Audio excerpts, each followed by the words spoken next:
Hello everyone, welcome back to Backlot Banter. I'm Tanner Extra. I am reviewing today The Strangers Chapter 1 without my dear co-host Tucker Hazel, who could be lurking outside at this very moment.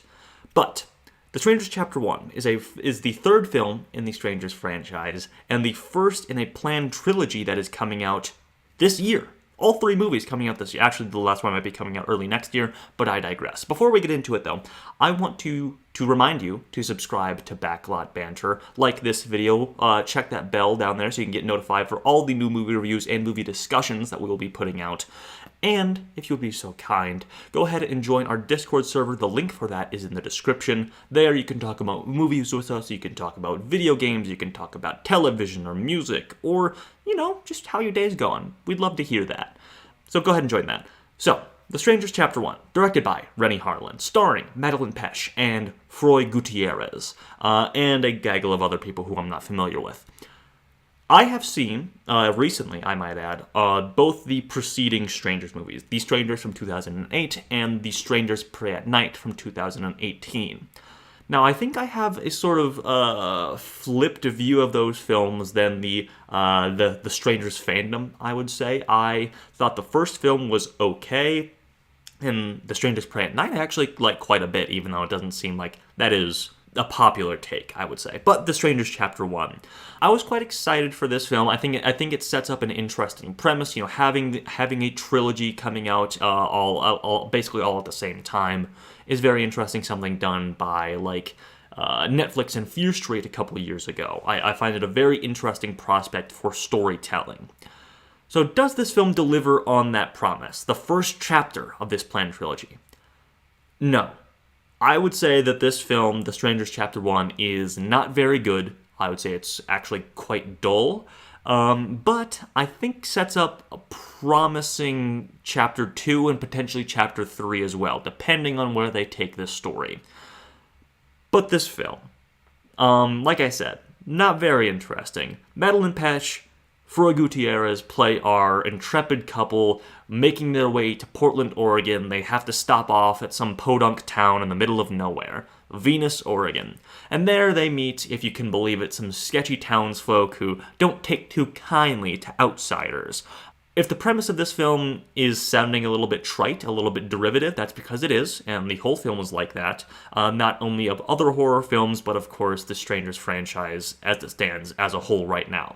It is very much in the shadow of that first film from 2008, couple in the woods, on the verge of marriage, and then tragedy strikes, random acts of violence by these people in masks. And it is worse than that first film, it doesn't have that sort of seedy vibe to it as much. This one feels much more stock standard modern horror film. And so I was not really along for the ride so much here.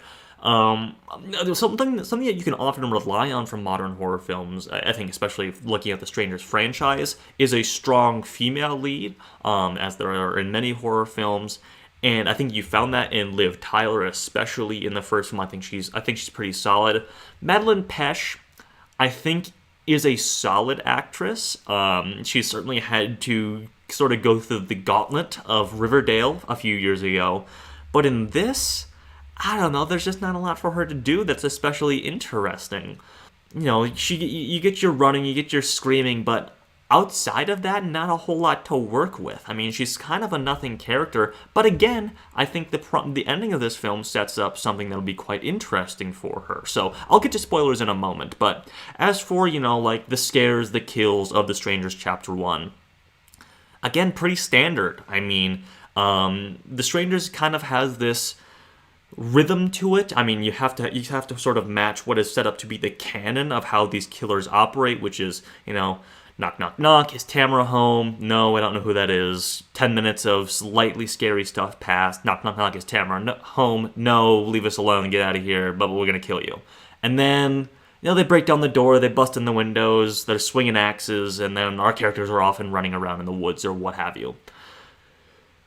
And that's what happens in this film. I mean, again, the reason I like The Strangers Prey at Night so much is that it changes up, the setting, the structure of our protagonist. Instead of a young couple in the woods, it's a family in a trailer park. Gives us some interesting, things to look at with some neon signage. The swimming pool scene is obviously a fantastic sequence there in The Strangers Prey at Night. And there's just nothing that matches that here. I mean, it's all just cabin in the woods slasher stuff. There's a cool sequence where, our couple has to sort of sneak into a crawl space, and there's rats, and, Madeline Petsch's character, Maya, puts her hand on a nail and screams, and that sort of, alerts them, and it's a lightly tense moment, but it doesn't pay off in any interesting way. There's, your standard stuff. Again, it's very much copying the first film. They try to get in the characters in a car, and they ram it with the truck, and so they can't use the car. And our characters think they have the upper hand because they have found a gun on the property. And they shoot somebody, and it's not one of the killers, it's somebody else that was visiting the house. Can you believe it? There's nothing special or unique about The Strangers Chapter 1 as it stands in the franchise right now, or in modern horror cabin in the woods oeuvre. So, not very interesting.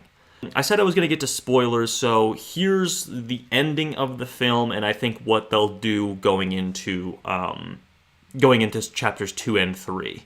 So, end of the film, our characters get captured in the woods. They get tied up and put on tied to chairs in the cabin. Hey, will you marry me, Madeline Petsch? Yes, I will marry you. Stab, he's dead. Okay, get it. That happened in the first film, too. It drives me crazy. Kick his chair over, stab Madeline Petsch, kick her chair over. Strangers just stand there for a bit. Then the cops show up because Madeline Petsch was able to get a phone call off while she was in the woods to the cops.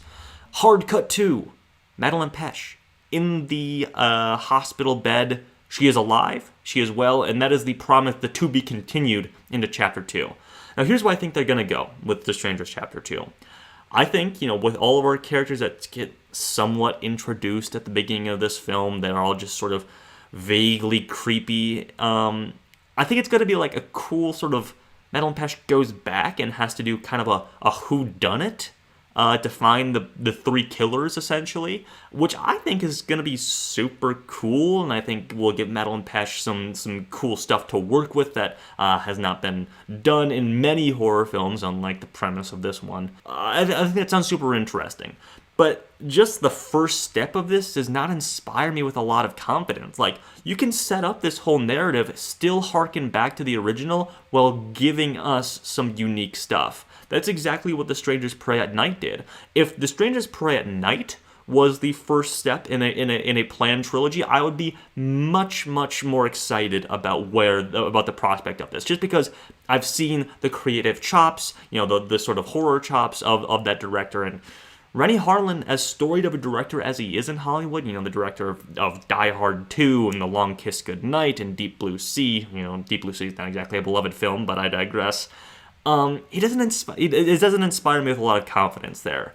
So, I would say, if you are interested in The Strangers Chapter 1, I guess go see it, being aware that it is falling into that horror sequel thing where there's just do the first movie again.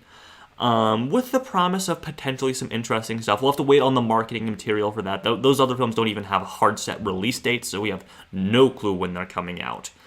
But, I don't know. The Strangers Chapter 1, not very good. I'm going to give it a 3.9? I think a 3.9, yeah. I mean, it is... I just can't think of any positives about the film that can't already apply or have been done better in The Strangers Prey at Night or The Strangers from 2008. So I don't know. If you're a horror fan, you're probably planning on seeing this. The Strangers is kind of like a B tier kind of horror franchise, I think. So yeah, go. I mean, if you're a horror fan, check this out. But certainly don't take a special trip, I would say.